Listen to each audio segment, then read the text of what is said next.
Is there anybody that would like to discuss the financing? Yes, sir. And as this gentleman comes up, Mr. Dunn?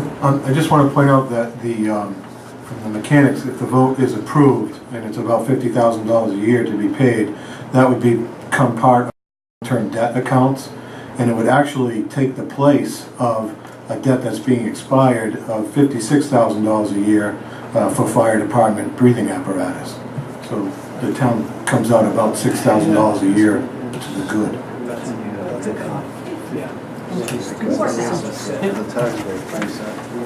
It's Dave Widener, Guilford.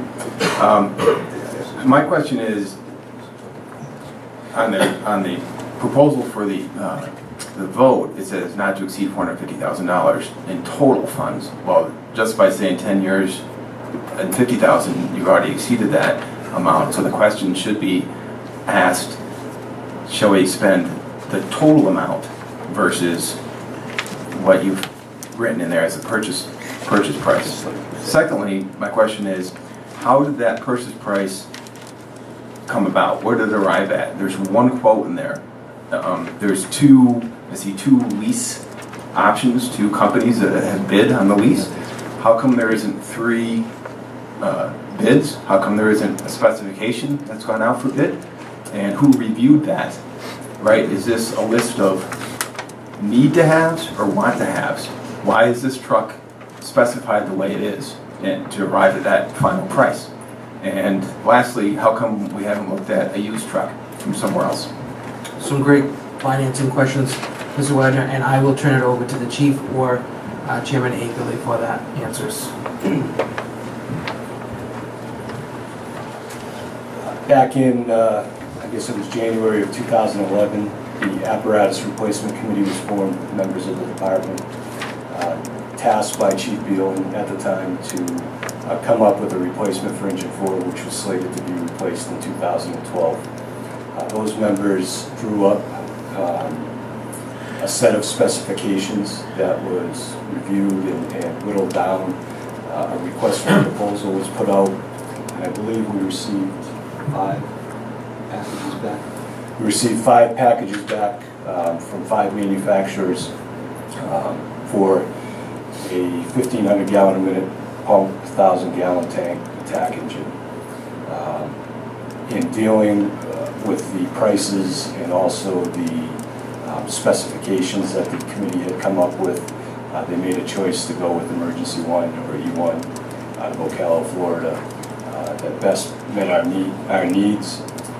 As a matter of fact, even at that point in time, they went back and reviewed the specifications with the sales staff and reduced the overall cost of the engine by an additional $21,000. E1 was the low bid, as far as I know. All of the other bids ranged within $100,000 of that 441, 832, I believe, that we're asking for. Hold on, Chief. Did I miss part of that? Mr. Wagner, is there any other questions that you might have that the chief did not clarify in his response to you?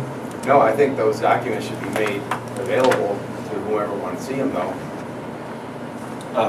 We have the proposals, the specifications at the fire station, and as far as I know, there's public documents.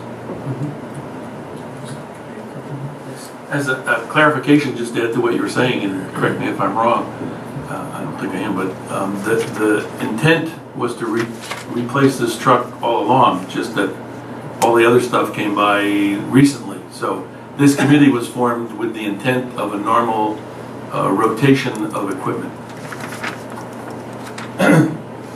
Thank you, Chief. Is there anybody else that has not spoken on the financing of this proposed article who would like to speak?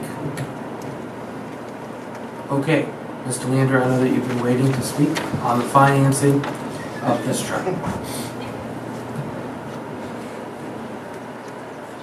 It's been an attempt to relieve the taxpayers just a little tiny bit. We just heard the chief say they put a value of this truck on at $3,500.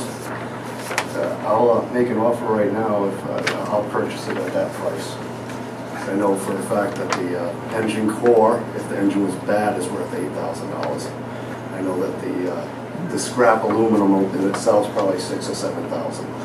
So even as a bad truck, it's got a lot more value than $3,500. My second comment is just a point of clarification. I just want to know if E1 was selected before or after they flew the chief and the fire department out, the firemen out to Ocala to view the plant. Thank you. Is there anybody else that would like to speak on the financing of this proposed warrant article on the truck? Hearing none, I'm going to close this part of our meeting for this public hearing.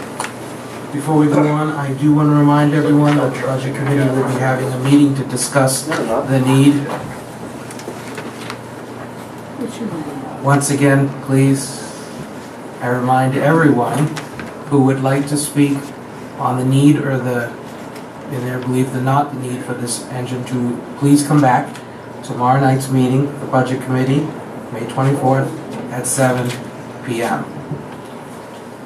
Okay, so now that this portion is closed, so we need now to discuss this warrant article, how it's written. We just want to do that under